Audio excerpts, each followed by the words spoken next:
السلام علیکم ورحمۃ اللہ وبرکاتہ۔ آئیے ایک اور صبح کا آغاز قرآن سمجھنے سے کرتے ہیں۔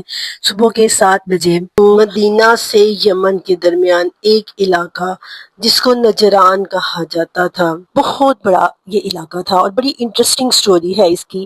آئیے آج ہم اس پر بات کرتے ہیں۔ یہاں پر تقریباً 73 مزید بستیاں آباد تھی اور عیسائیوں کا سب سے بڑا کلیسا بھی یہاں پر تھا۔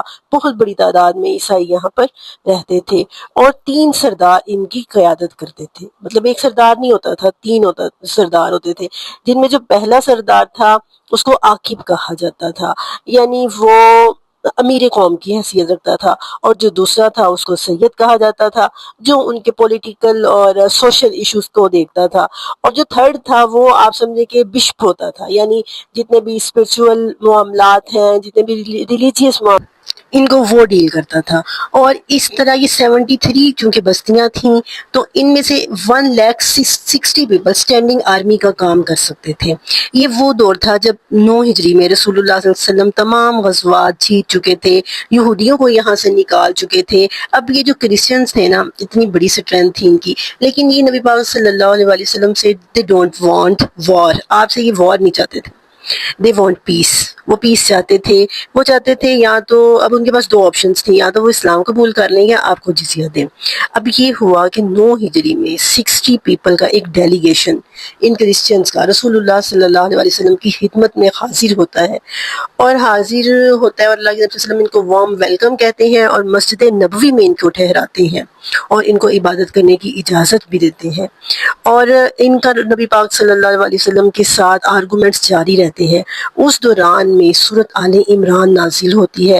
بہت سے اسکالرز کہتے ہیں کہ شروع کی جو آیات ہیں وہ بھی انہی کے بارے میں نازل ہوئی ہیں، لیکن کچھ اسکالر جن میں سید ابو العلا مودودی بھی ہیں وہ کہتے ہیں کہ چوتھے رکوع کی جو آیات ہے نا وہ اس ڈیلیگیشن کے بارے میں نازل ہوئی تھی۔ لیکن بہرحال ہم کچھ بھی کہیں، سورۃ آل عمران کا ایک بڑا حصہ کرسچنز کے بارے میں بات کرتا ہے اور ہمیں بتاتا ہے کہ کرسچنز جو ہیں وہ یہودیوں کی نسبت نرم تھے اور اللہ کے قریب تھے۔ لیکن یہ جو ڈیلیگیشن آیا تھا، انہوں نے آپ صلی اللہ علیہ وسلم سے بحث و مباحثہ کرنے کے بعد بھی اسلام قبول کرنے سے انکار کر دیا۔ اب کیا ہوا کہ رسول اللہ صلی اللہ علیہ وسلم نے انہیں اللہ کے حکم سے مباہلے کی دعوت دی۔ مباہلہ کیا ہوتا ہے؟ بعد میں آئے ہوئے کرسچنز، اتنا بڑا وفد، اللہ کے نبی نے حکم دیا کہ ان کو مسجد نبوی میں ٹھہرایا جائے، ان کے سامنے دین کے احکامات پیش کیے گئے۔ جب انہوں نے ماننے سے انکار کیا تو اللہ تعالیٰ نے مباہلے کا حکم دیا، اور رسول اللہ صلی اللہ علیہ وسلم اپنے اہل بیت کو لے کر گئے۔ اہل بیت میں کون تھے؟ حضرت فاطمہ، حضرت علی، امام حسن اور حسین، اور خود رسول اللہ صلی اللہ علیہ وسلم۔ اور مباہلے میں ہوتا کیا ہے؟ تباہی کی دعا، کہ یا تو ہمارے اپوزٹ، ہمارے جو مخالف ہیں وہ تباہ ہو جائیں یا ہم خود تباہ ہو جائیں۔ تو آپ صلی اللہ علیہ وسلم کو کتنا یقین تھا کہ ہم حق پر ہیں، اسی لیے آپ اپنے سب سے پیارے اور سب سے پیاروں کو اپنے ساتھ لے کر گئے۔ دوسری طرف جب علماء یہود نے دیکھا کہ آپ اتنے کانفیڈنٹ ہیں، آپس میں کہنے لگے کہ اگر یہ شخص یعنی محمد صلی اللہ علیہ وسلم کو اپنے برحق ہونے کا یقین نہ ہوتا تو یہ اپنے سب سے پیاروں کو نہ لے کر آتا، اور وہ ان پر اتنا رعب طاری ہوا کہ وہ ایک دم پیچھے ہٹ گئے مباہلے سے، اور کہنے لگے کہ ان سے کہو ہمارے لیے بد دعا نہ کریں، ہمارے لیے بد دعا نہ کریں۔ ان سے کہو ہم پر لعنت نہ کرے، محمد ٹھہرو، رک جاؤ، ہم پر لعنت نہ کرنا، لعنت نہ کرنا۔ اس طرح اللہ رب العزت کا یہ ایک معجزہ تھا کہ عیسائیوں کے دلوں میں اس طرح رسول اللہ کا رعب طاری ہوا کہ انہوں نے مباہلے سے انکار کر دیا۔ لیکن تمام لوگوں پر، ارد گرد کے جتنے بھی لوگ تھے، جتنی بستیاں تھیں، جتنی اقوام تھی، سب پر مسلمانوں کا ایک بہت زیادہ رعب طاری ہوا، اور آپ صلی اللہ علیہ وسلم کا رعب، دبدبہ، آپ کی عزت میں اور آپ کے رتبے میں بے پناہ اضافہ ہوا، اور عیسائیوں کی کچھ تعداد مسلمان ہوئی لیکن یہ جزیہ دینے پر تیار ہو گئے۔ یہ وہ وقت اور وہ حالات تھے جن میں سورۃ آل عمران نازل ہوئی۔ تو آئیے دیکھتے ہیں سورۃ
جس نے میری نافرمانی کی اس نے میرا انکار کیا۔ آپ نے اپنی بیٹی فاطمہ رضی اللہ تعالیٰ عنہ کو بلا کے کہا کہ میری بیٹی عمل کرو۔ عمل والی زندگی اللہ کے رسول نے ہمیں سکھائی ہے۔ عمل، میری شریعت پر عمل، میرے دین سے محبت، فرما برداری والی زندگی، اطاعت والی زندگی، قربانی والی زندگی، اس کے دین کو سیکھنے والی زندگی، دین پر عمل کرنے والی زندگی۔ سیکھیں گے تو عمل کریں گے نا۔ اللہ نے فرمایا انما یخشی اللہ من عبادہ العلماء، خشیت، خوف اور مجھ سے ڈرتے وہی ہیں جن کے پاس علم ہوتا ہے، جن کے پاس میرے دین کا علم ہوتا ہے۔ سیکھو گے تو ہی تو عمل کرو گے، جب سیکھو گے ہی نہیں تو عمل کیا کرو گے؟ ہم ٹائم نکالیں قرآن سمجھنے کے لیے، حدیث سے محبت کریں۔ حدیث وہ کام جو اللہ کے نبی نے کیا، وہ حکم جو اللہ کے نبی نے دیا، لو بھئی یہ تو حدیث، ہر بات پہ حدیث لے آتے ہیں، ہر بات پہ حدیث کیا ہے؟ حدیث اللہ کے رسول کی بات ہے۔ آپ سمجھیے ہمارے نبی کے وجود کا ایک حصہ ہے حدیث۔ اگر آپ سچے عاشق رسول ہیں اور آپ کو حدیث سے محبت نہیں ہے تو آپ کیسے عاشق رسول ہیں؟ آپ کس محبت کا دعویٰ کرتے ہیں؟ اپنے اندر بھی اللہ کے نبی کے دین کی محبت پیدا کریے، اور اپنی اولاد کے اندر بھی۔ ہمارے اندر نہیں ہوگی نا، ہماری نسلوں میں سے، ہماری اولاد میں سے ختم ہو جائے گی۔ جب ہماری اولاد میں سے ختم ہو جائے گی، ان کی اولاد میں سے بالکل ختم ہو جائے گی۔ اس طرح سے ایک چیز ہماری نسلوں میں ختم ہو جائے گی۔ اپنے گھر میں کم از کم ایک بچہ ایسا ضرور، بلکہ ہر گھر کے، اپنے گھر میں ہمیں یہ اصول بنانا چاہیے کہ ہمارے گھر کا ہر بچہ 2 یا 3 سال دینی تعلیم حاصل کرنے پہ لگائے گا۔ آپ یہ دیکھیے ایران کی مثال ہے ہمارے سامنے، 40 سالہ پابندیوں کے باوجود ان لوگوں نے مثالیں قائم کر دی ہیں علم حاصل کرنے کی، اور اتنی بڑی تعداد ہے وومن سائنٹسٹ کی، لیکن اس کے باوجود دین کی تعلیم حاصل کرنا ان کے ہاں فرض قرار دیا جاتا ہے۔ دین کی تعلیم کو ہمیں اپنے گھروں میں فرض قرار دینا چاہیے۔ ترجمہ، قرآن پاک کا ترجمہ، کم از کم اللہ کے رسول نے فرمایا جو 40 احادیث یاد کر لیتے ہیں نا وہ شہداء میں اس کا شمار ہوگا۔ ہمیں کتنی احادیث یاد ہیں؟ یاد کرنے کا مطلب یہ کہ ان پر عمل بھی کرنا، عمل کرنے کی، ایک حدیث پر عمل، ایک آیت پر عمل زندگی بدل سکتا ہے۔ تو دعوے نہیں چاہیے۔ فرمایا میری ساری امت جنت میں چلی جائے گی سوائے اس کے جو جنت میں جانے سے انکار کرے گا۔ صحابہ نے کہا کون انکار کرے گا؟ آپ نے فرمایا جو میری اطاعت سے محروم ہوگا وہ میرا نافرمان ہوگا۔ ہم کہتے ہیں بس لو لگ گئی ہے اللہ کے نبی کے ساتھ، اس کے امتی ہیں، ہم بخشے جائیں گے۔ کہیں نہ اللہ کے نبی نے یہ کیا تھا، وہ تھے بھائی، وہ تو رسول تھے۔ یہ ایک ہمارے اندر کنسیپٹ پیدا کیا کہ وہ کوئی ایکسٹرا آرڈنری چیز تھے۔ قرآن بار بار کہہ رہا ہے انما انا بشر مثلکم، اے نبی ان سے کہو میں تمہارے جیسا بشر ہوں، بازاروں میں چلتا ہوں، کھانا کھاتا ہوں، رفع حاجت مجھے ہوتی ہے، اللہ نے مجھے تمہارے لیے قابل تقلید بنا کر بھیجا ہے جس کو تم فالو کر سکو۔ بڑی امپورٹنٹ آیت ہے، دین کی روح ہے یہ آیت۔ آج ہمیں اس آیت کو سمجھنے کی جتنی آج ضرورت ہے شاید کبھی اتنی ضرورت ہوئی ہو جتنی آج ہمیں اس آیت کو سمجھنے کی ضرورت ہے، کہ میرے دعوے نہیں چاہیے، میرا نام نہیں چاہیے، سچی محبت ہو جو آپ کی زندگی کو بدل دے۔ آج ضرورت ہے کہ ہم دین کے علم کو، اپنے گھروں کو دین کے علم کا مرکز بنائیں، اپنے بچوں کو دین کی طرف لے کر آئیں۔ خود آئیں گے تو وہ آئیں گے نا۔ آپ چاہتے ہیں نا، آپ کو لگ رہا ہے کہ آپ کا بچہ دین کی طرف نہیں آ رہا، آپ خود آ جائیں، آپ خود ٹائم نکالیں۔ اسلام اور رسول اللہ کی محبت ہم سے قربانی مانگتی ہے، ہمارے ٹائم کی قربانی مانگتی ہے، ہماری صلاحیتوں کی قربانی مانگتی ہے، اور اگر ہم قربانی والی زندگی نہیں گزار رہے تو سمجھیے ہم کامیاب نہیں ہیں۔ دنیا کے بڑے بڑے اسٹیٹس، دنیا کے بڑے بڑے اسٹینڈرڈ مل جائیں تو ہم سمجھتے ہیں ہم کامیاب ہو گئے ہیں۔ نہیں، اصل کامیاب وہ ہے جو ہدایت پر چلتا ہے اور اسی ہدایت پہ چلتے چلتے اس کو موت آ جاتی ہے۔ اللہ سے دعا ہے کہ وہ ہمیں سچا پکا رسول اللہ صلی اللہ علیہ وسلم کا فالوور بنائے۔ آمین۔